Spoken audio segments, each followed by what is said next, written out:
আজ রান্না করতে চলেছি মাটন কষা। 2 কিলো মাংস নিয়ে এসেছি, যাতে একটু নুন ভালো করে মাখিয়ে নিলাম।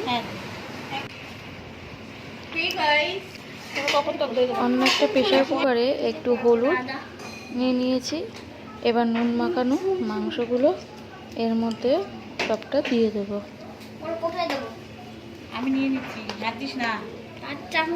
দেওয়ার পর একটু আদা রসুন পেস্ট দিয়ে দেবো, সামান্য একটু আদা রসুন পেস্ট এর মধ্যে দিয়ে নেব।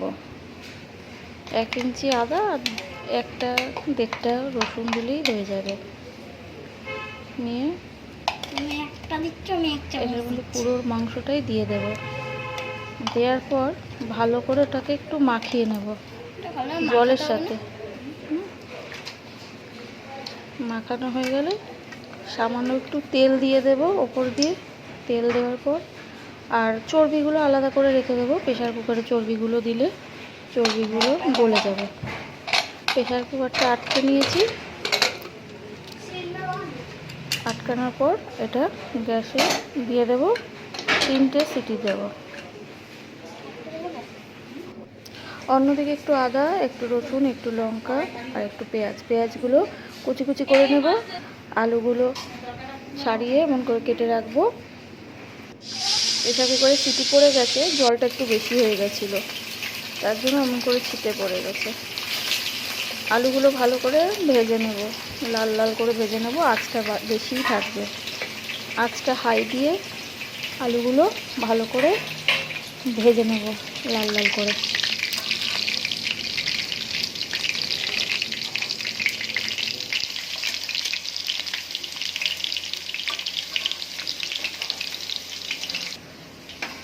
আলুগুলো ভাজা হয়ে গেলে এগুলো নামিয়ে নেব একে একে। পুরো আলুটাই নামিয়ে নেব।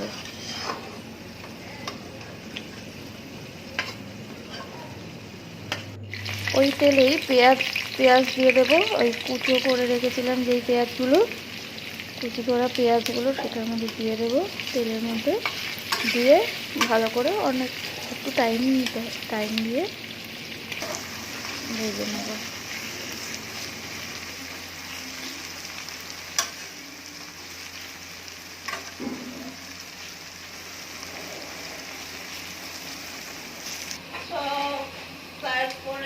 পেঁয়াজগুলো ভাজা হয়ে গেলে ওর মধ্যে গোটা গরম মশলা ফোড়ন দিয়ে দেবো। 2টো এলাচ, একটু দারচিনি আর 3-4টে লবঙ্গ নিয়ে ভালো করে মিশিয়ে নেব। আর তার মধ্যে 2টো শুকনো লঙ্কাও দিয়ে দেব। দেওয়া হয়ে গেলে একটু মিশিয়ে নেব। পেঁয়াজগুলোকে একটুখানি আবার নাড়িয়ে নেব। পেঁয়াজগুলোকে তেলটা তো দিতে হতো নাকি পায়ে, তেল বা বড়লিন যে কেউ একটা। এবারে এটার মধ্যে একটু যে আদা রসুন বাটা করে রেখেছিলাম, সে আদা রসুন আর লঙ্কা বাটাটা এর মধ্যে দিয়ে দিলাম। দেওয়ার পর ভালো করে আবার মিশিয়ে আঁচটা একটু কম করে দেবো, নিয়ে ভালো করে কষাতে হবে।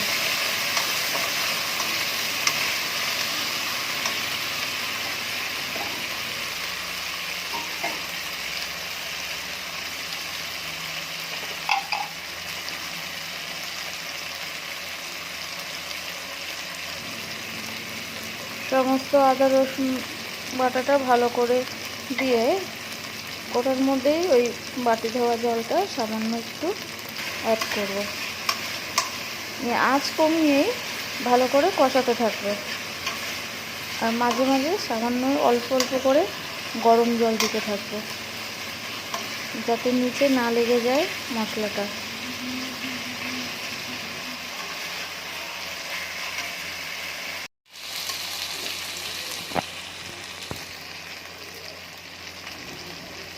মশলাটা ভাজা ভাজা হলেই এর মধ্যে একটু হলুদ গুঁড়ো অ্যাড করব। হলুদ গুঁড়ো দেওয়া হয়ে গেলে একটু লঙ্কার গুঁড়ো, এটা শুকনো লঙ্কার গুঁড়ো, কাশ্মীরি লঙ্কা না, লঙ্কা গুঁড়ো, আর সামান্য একটু চিনি এটার সাথে অ্যাড করে আবারও কিছুক্ষণ নেড়ে নেব। তার সাথে একটু জলও যোগ করব। হ্যাঁ, কমিয়ে দিলাম। জলটা দিয়ে দেবো যাতে নিচে না লেগে যায়। আঁচটা কমই থাকবে, ভালো করে এটাকে কষিয়ে নেব। 5 থেকে 7 মিনিট লো ফ্লেমে এটাকে কষাতে থাকবো যতক্ষণ না তেলগুলো বাইরের থেকে ছাড়ে। যত কষাবো এটা কালারটা আরও চেঞ্জ হবে। এরপর দিয়ে দেব ধনে গুঁড়ো, একটু ধনে গুঁড়োটা একটু বেশিই দেব, হ্যাঁ, বাড়িতে করা তো। ও, আর হ্যাঁ, এটা দিয়ে দেব না, একটু একটু ধনে গুঁড়োটা বেশি দাও। জিরে গুঁড়ো। ধনে গুঁড়োটা বেশি থাকবে, জিরে গুঁড়োটা একটু কম থাকবে।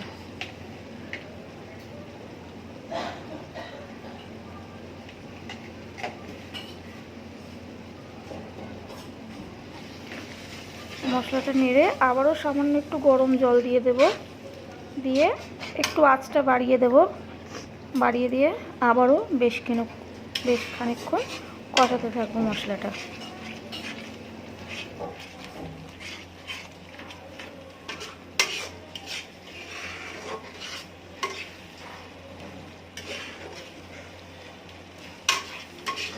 মশলাটা যতক্ষণ ধরে কষাবো কালারটাও চেঞ্জ হবে আর খেতেও টেস্টি হবে। আচ্ছা, তেলের মধ্যে দিয়ে দিই নাকি? মাঝে মাঝে সামান্য একটু একটু করে জল যোগ করব, গরম জল। এর মধ্যে দিলে রাঁধুনির মতো। যখন দেখবো মশলাটা একটুখানি কষানো হয়ে গেলে এই চর্বিগুলো যেগুলো আলাদা করে রেখেছিলাম সেই চর্বিটা দিয়ে দেবো।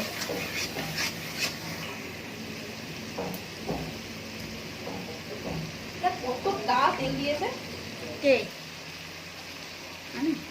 না, দোকানদার এইটুকু তেল দিলে 2 কেজিতে, তাকে ভালো তেল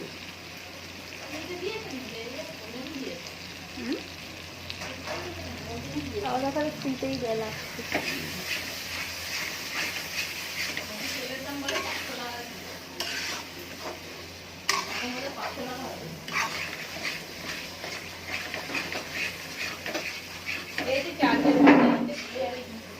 ও আমারও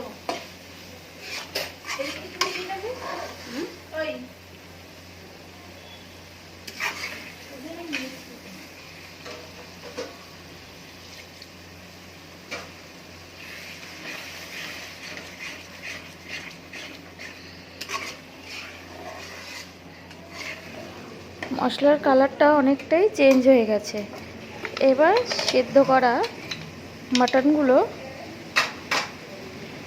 এই মশলাটার মধ্যে দিয়ে দেব। শুধু মাটনগুলো দেব, জুসটা দেব না। সিদ্ধ করা যে জলটা আছে সেটা ছেঁকে মাংসগুলো একে একে এই মশলাটার মধ্যে দিয়ে দেব। আরেকটা খুলে যাচ্ছে, ঢেলে দিলাম। মাংসটা কষাবো না, ও জল রয়েছে তো, দেখা এটা দেখা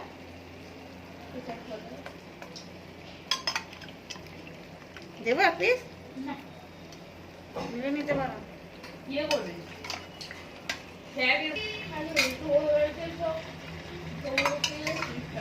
গাজর দেয়নি কিন্তু, জানো পাঁচের নয়নিতে দেবো রেখেছি।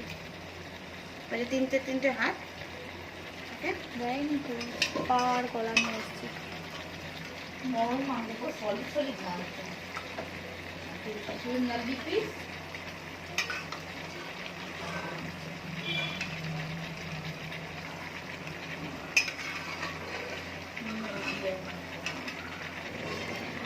মাংস সেদ্ধ করা জলটা আলাদা করে রেখে দেব। এবার ওরই মধ্যে আলুগুলো সব দিয়ে দেব। ভেজে রেখেছিলাম যে আলুগুলো আগে, সেই আলুগুলো এটার মধ্যে দিয়ে দেব, দিয়ে ভালো করে কষাতে থাকবো। আবারও বেশ কোনোক্ষণ কষাতে থাকবো। মশলাটা 10 থেকে 12 মিনিট কষালাম লো ফ্লেমে। এবার মাংস এবং আলুটা দিয়েও ভালো করে কষিয়ে নেব 5-7 মিনিট।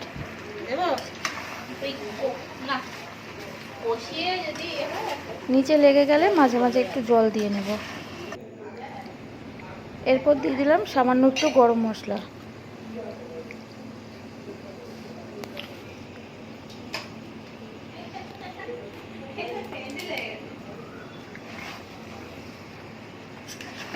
আবারও বেশ নাড়িয়ে নিলাম। আঁচটা কমই থাকবে।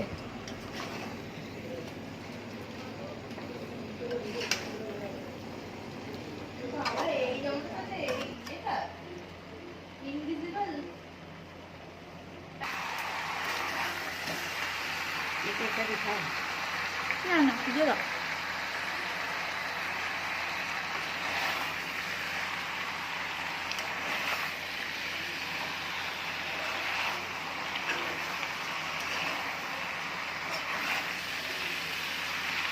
ভালো 5-7 মিনিট পর এটা কষানোর পরে ওই মাটনের যে সেদ্ধ করা জলটা ছিল সেটা পুরোটা দিয়ে দিলাম।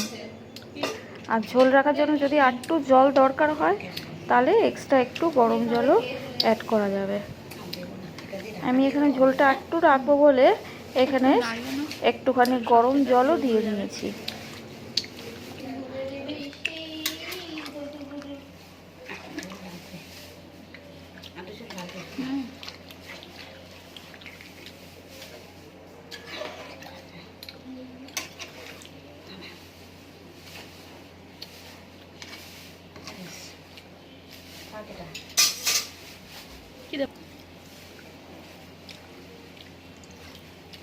জল দেওয়ার পর আঁচটা বাড়িয়ে ঢাকনা দিয়ে রাখবো 5 মিনিটের মতো। 5 মিনিট পর ঢাকনা খুলে দেখবো আলুগুলো যদি সেদ্ধ না হয় আবার কিছুক্ষণ ঢাকনা দিয়ে রাখবো।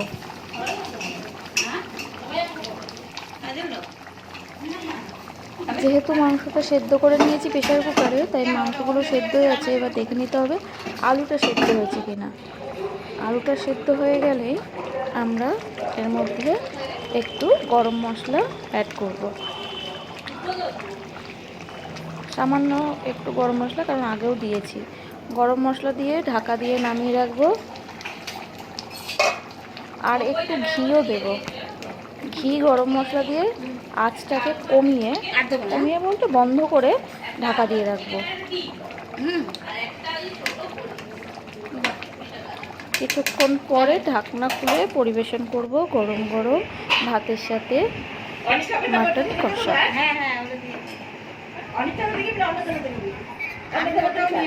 একটা কালার তো দে, ওরা একটুখানি খাইয়ে দিই, তারপরে আমার একবার ভাত দিতে হবে।